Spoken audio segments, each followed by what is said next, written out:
Est-ce que quelqu'un en ressources humaines a des possibilités d'avancement? La réponse, c'est oui. Ça appartient à chacun, mais les possibilités sont là. Les différentes façons de faire que tu peux avancer dans ta carrière, tu peux devenir quelqu'un de plus spécialiste. Tu peux te spécialiser dans un domaine, soit relations de travail, avantages sociaux, rémunération, dotation.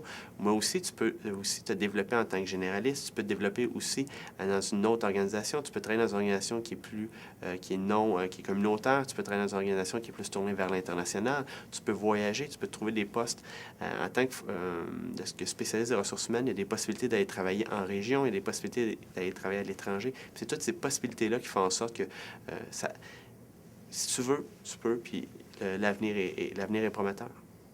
Une personne qui veut de l'avancement en ressources humaines, je crois que oui, il peut en avoir. Des fois, ça peut ne pas être dans la même entreprise. Parce que, bon, dans une PME, les places sont limitées. Mettons, tu as le conseiller ou la conseillère, puis le directeur, directrice.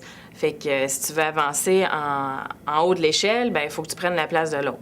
Donc, des fois, c'est tout simplement au niveau latéral, sur le marché du travail, les entreprises embauchent de plus en plus des personnes en ressources humaines. Donc, il y a un certain avancement comme ça, mais aussi, je trouve qu'il y a les avancements au niveau de la profession. Si tu veux devenir spécialiste, tu peux te spécialiser. Si tu veux te diversifier, apprendre plus le développement organisationnel avec la formation, plus, je sais pas moi, être un coach en ressources humaines. Il y a beaucoup, beaucoup de possibilités, je trouve, qui sont variées parce que le domaine de relations industrielles, ressources humaines est très vaste.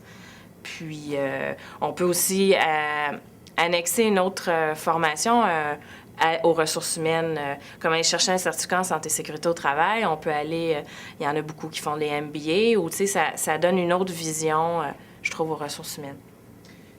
À titre de consultant, on doit évoluer. Selon moi, avec l'expérience, on prend de l'assurance, on est plus sécure dans notre rôle, on connaît plus de choses, on a vu beaucoup de genres de dossiers. Et avec l'expérience personnelle autant que professionnelle, je pense qu'on évolue grandement. On vient à maturité seulement après 5-10 ans dans notre carrière.